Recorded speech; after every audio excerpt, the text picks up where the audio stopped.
I, Jack Markell, do proudly swear to carry out the responsibilities of the office of Governor to the best of my abilities, freely acknowledging that the powers of this office flow from the people I am privileged to represent.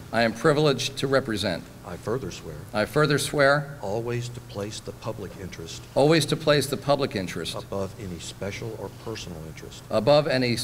personal interest and to respect the right of future generations to share the rich historic and natural heritage of Delaware. In doing so, I will always uphold and defend the constitutions of my country and my state. So help me God. Congratulations. Thank you very much. And it means a lot to me that you do it. Thank you very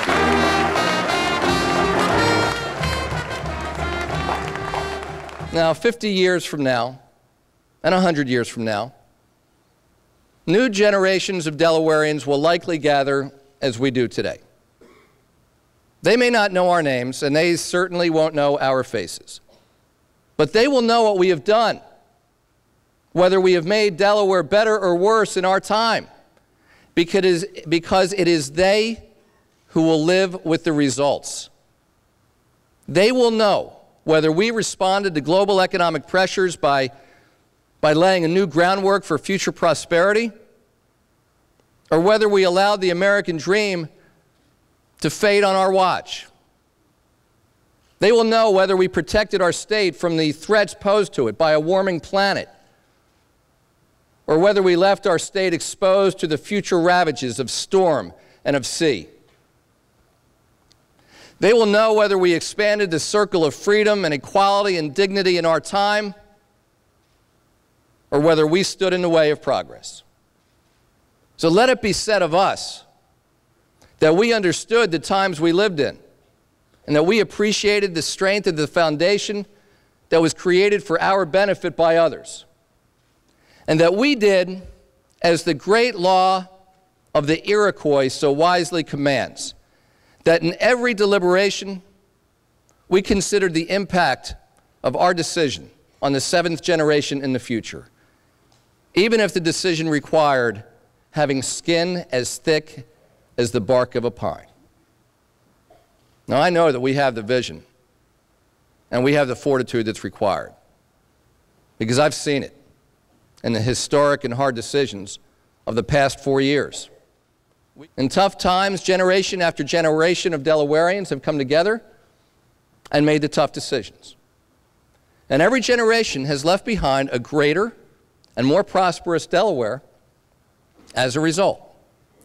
And now it is our generation's turn. This is our time.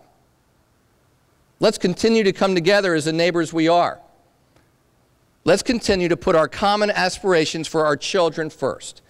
And when we do these things, not only will we keep faith with the solemn and the sacred compact that has kept Delaware and America moving forward throughout our history, by our actions,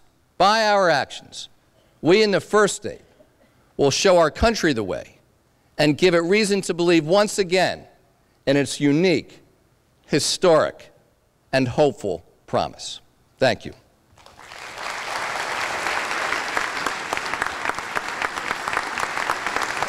Thank you. Thank you.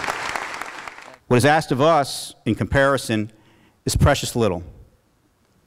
To look out for our neighbors, now more than ever, when many still struggle, and to care for all of our state's children with a passion that at least approaches that which we feel for our own.